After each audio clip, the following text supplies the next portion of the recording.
আসসালামু আলাইকুম।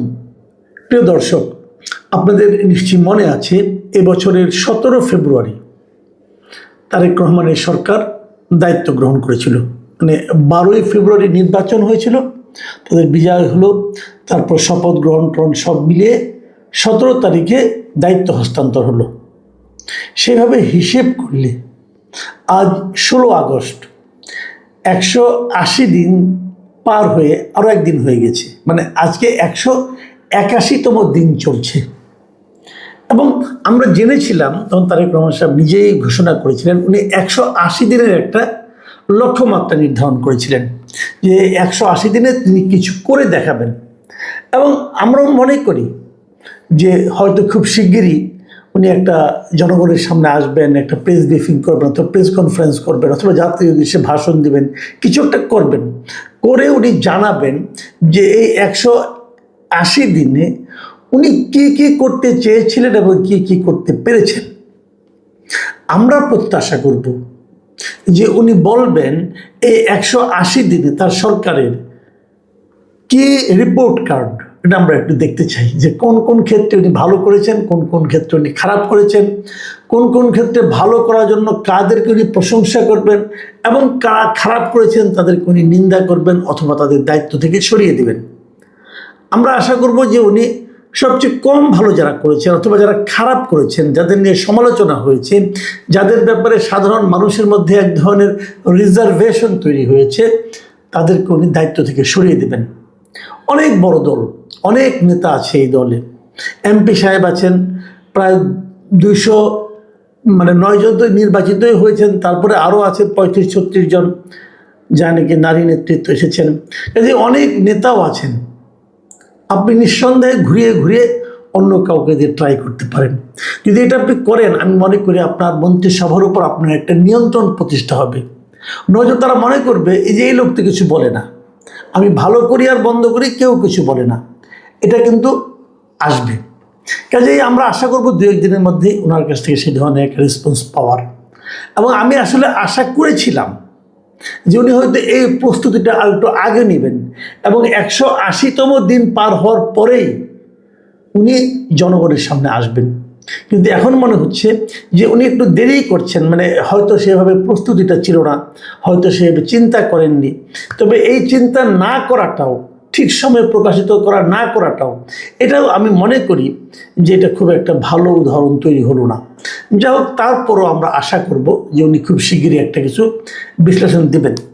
তো এর মধ্যে আমরাও কিন্তু কিছু করেছি, আমরাও কিন্তু সরকারের একটা রিপোর্ট কার্ড তৈরি করেছি। হয়তো আপনারা বলবেন যে বেটা জনগণ তুই কে সরকারকে বিচার করার? সমস্যা কি জানেন? সরকারে যারা থাকেন তারা সব খুব জ্ঞানীগুণী লোক, তারা খুবই ক্ষমতাধর লোক, তারা চাইলেই অনেক কিছু করতে পারেন। কিন্তু সমস্যাটা হচ্ছে যে নির্বাচিত হওয়ার জন্য, সরকার গঠন করার জন্য এই লোকগুলিকে আমাদের মতো সাধারণ মানুষের কাছে এসে ভোট ভিক্ষা করতে হয়, ভোট চাইতে হয়। যদি নির্বাচন ব্যবস্থাটা ঠিক থাকে তাহলে আমরাই নির্ধারণ করি যে আপনাদের কোন কাজটা ভালো হয়েছে, কোন কাজটা খারাপ হয়েছে। এই জন্য আমরা কিন্তু প্রতিদিনই প্রস্তুতি নেই, আমরা কিন্তু প্রতিদিনই আলোচনা করি, আমরা প্রতিদিনই বলি আপনার এই কাজটা আপনারা ভালো করতে পারেননি। আবার যেগুলো ভালো হয়েছে সেগুলো ভালো হয়েছে, সেগুলো নিয়ে খুব একটা আলোচনা করি না এই কারণে কি আমরা ধরেই নেই যেগুলো ভালো করেছেন ওটা করেছেন। কিন্তু ভালোর চেয়ে মন্দ কাজের সংখ্যায় যেহেতু বেশি, কাজে এগুলো নিয়ে আলোচনা করতে হয়। আমি তেমন কিছু না, আমি কিন্তু দুটো প্রসঙ্গ নিয়ে আজকে আলোচনা করব, যে দুটোতে ওনারা ভালো করতে পারেননি বলে আমি মনে করি। সেটা হলো জ্বালানি খাত এবং আইন শৃঙ্খলা। এই দুটোতে মিজারেবলি ফেল করেছে। দেখেন, আইন শৃঙ্খলার একটা মাত্র ঘটনা বলি। কালকে আমরা দেখলাম 15 তারিখে এই 32 নম্বরের সামনে যে ঘটনাগুলি ঘটলো, এক ভদ্রলোক যার কোনো ঠিকানা নাই, যার শুনে একাধিক এনআইডি আছে, নানা রকম কথাবার্তা এবং যেগুলি তার সম্বন্ধে তথ্য আসে, মানে আমার মনে হয় যে উনি একদম গুরুত্বহীন ব্যক্তি বলতে যা বোঝায় এই লোকটা হয়তো তাই। সেই লোকটা শত শত পুলিশের সামনে যাকে ইচ্ছা তাকে পিটালো, চট থাপড় মারলো, কিল ঘুষি মারলো, ঝাড়ু দিয়ে পিটালো। পুলিশ তাকিয়ে তাকিয়ে দেখলো, পুলিশকে একজন সাংবাদিক জিজ্ঞাসা করলো, আপনারা এটা কেন করতে দিচ্ছেন? পুলিশ বলতেছে, আমি দেখছি। ওই সাদ্দাম নামে দেখলাম এক ভদ্রলোক, পুলিশের উপকমিশনার শুনলাম, মানে এরকম ব্যক্তি কি বললেন উনি, আমি কোনো কথাগুলো আগা মাথা বুঝলাম না। এবং ওনার এই বক্তব্যের কারণে পুরো পুলিশ, তাদের উপর মানুষের ধারণাটা কি দাঁড়ালো। একজন লোক, একটা মহিলা, একটা দুই বোন আর কি, ওনারা এসেছিলেন বঙ্গবন্ধুর প্রতি শ্রদ্ধা জানাতে, তাদেরকেও হেনস্থা হতে হলো, পুলিশে ধরে নিয়ে গেল। আমি একটা জিনিস বুঝি না, এই যে এই মব দিয়ে তো ইউনূস সরকার দেশ চালিয়েছে। ইউনূস সরকার মনে করেছে মানুষের মধ্যে একটা ভীতি তৈরি করে তারা দেশটা শাসন করবে, এবং ভীতি তৈরি করার জন্য তাদের প্রধান অস্ত্র ছিল মব। যাকে তাকে যখন তখন যেখানে সেখানে তারা চট থাপড় মারতে পারত। আমরা দেখলাম এখানে আমি ভেবেছিলাম যে ইউনূস সরকারের পর যখন একটা বিএনপি সরকার আসছে, একটা গণতান্ত্রিক সরকার আসছে, তারা বোধহয় মবটাকে আর সহ্য করবে না। কিন্তু 15 তারিখে ঘটনায় দেখলাম তারা মবটাকে কেবল সহ্যই না, রীতিমতো প্রশ্রয় দিল।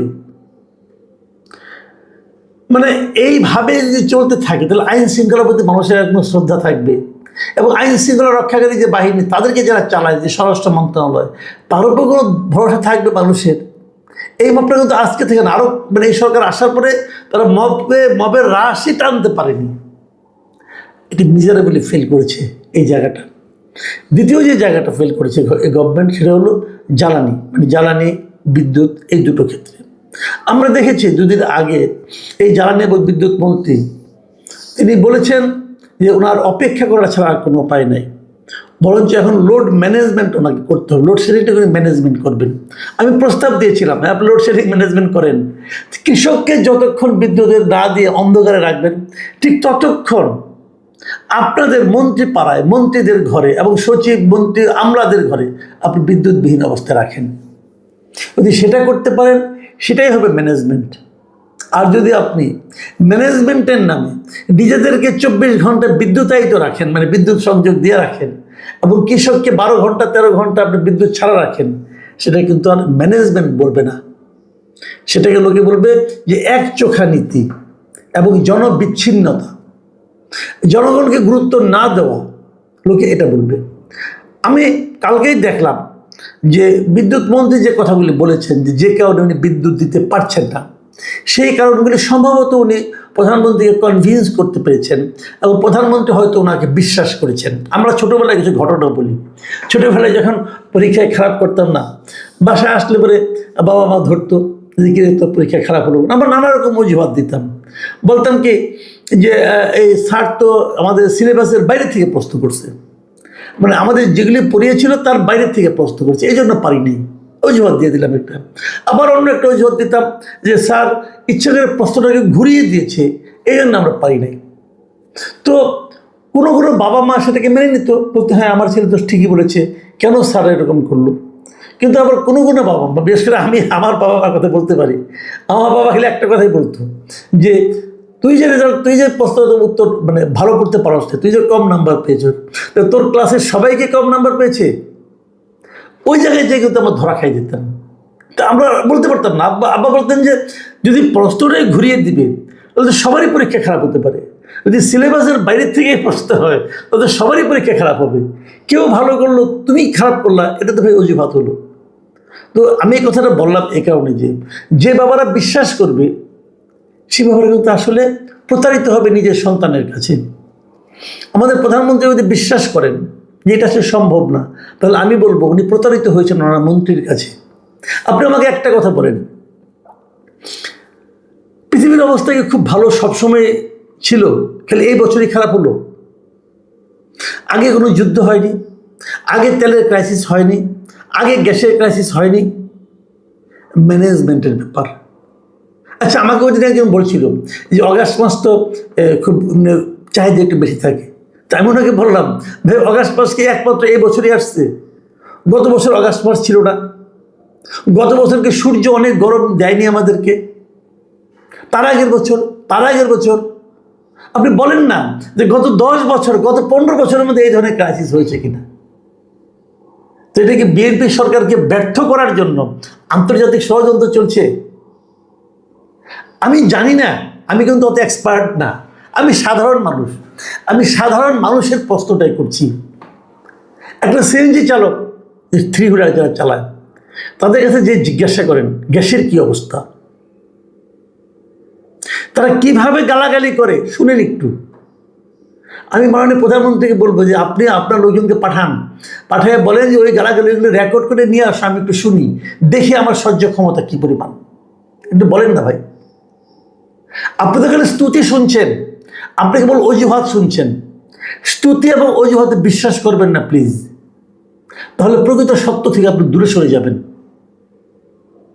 দেখুন, আজকে দেখলাম আমাদের অর্থমন্ত্রী আমির খসরু মাহমুদ চৌধুরী, তিনি একটা কথা বলেছেন।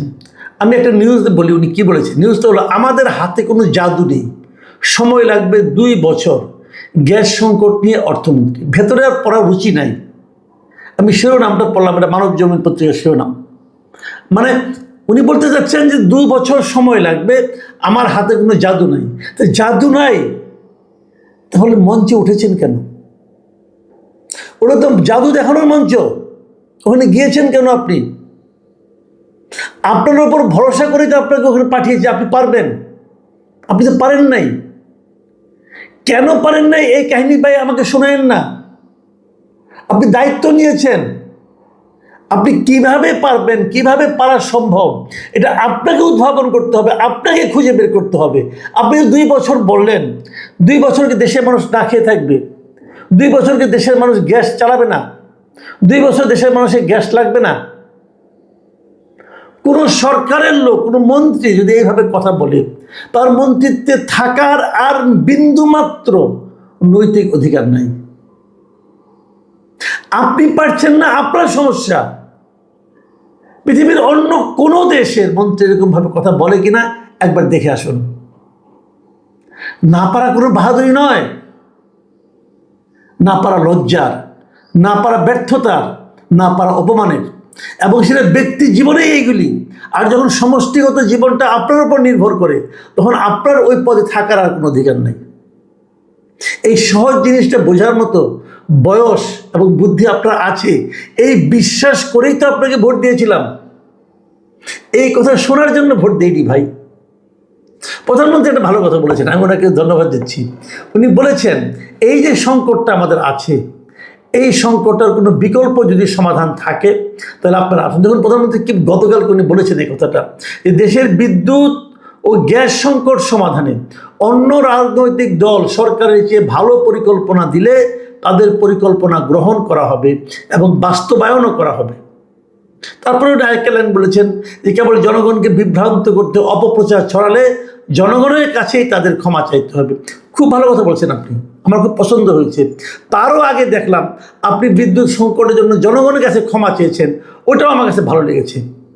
উনি দেশ জুড়ে যে তীব্র গ্যাস ও বিদ্যুৎ সংকটের জন্য জনগণের যে ভোগান্তি হচ্ছে, এই জন্য উনি সকলের কাছে আন্তরিক দুঃখ প্রকাশ করেছেন ও ক্ষমা চেয়েছেন। ভালো, এটা আমি শুনতে পছন্দ করেছি এবং আমি মনে করি যে এটা প্রধানমন্ত্রী একজন সেন্সিবল মানুষের এটাই হওয়া উচিত ক্যারেক্টার।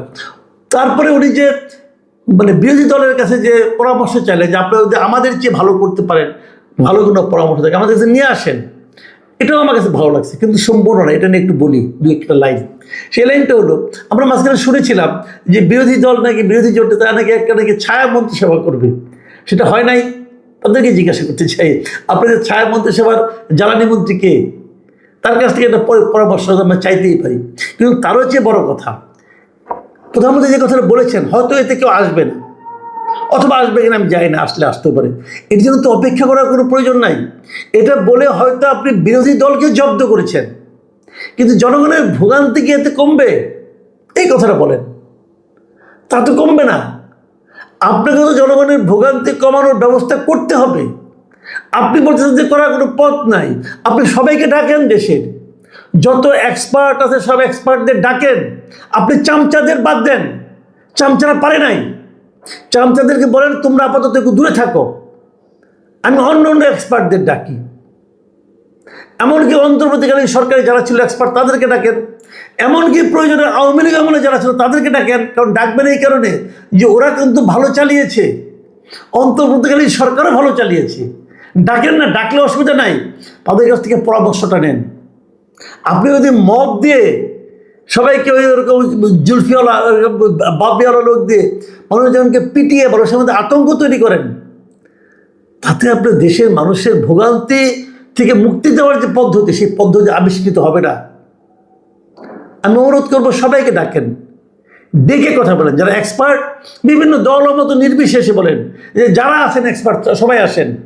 ওই আপনি চামচাদেরকে বলেন না, এক্সপার্টদের ডাকেন। তখন চামচারা করবে কি, তারা খালাতো ভাই মামাতো ভাই যেগুলো আছে অনুগত তাদের নিয়ে আসবে, এবং তারা আসবে খালি ইয়েস স্যার বলার জন্য। ইয়েস স্যার দিয়ে দেশ চলবে না। পৃথিবীর কখনোই ইয়েস স্যার দিয়ে কোনো সাফল্য আসে নাই। সেরকম লোক নিয়ে বসেন, আমার ধারণা আপনাকে খুব শিগগিরই আর দ্বিতীয়বার ক্ষমা চাইতে হবে না। প্রিয় দর্শক, এখন এ পর্যন্তই। আল্লাহ হাফেজ।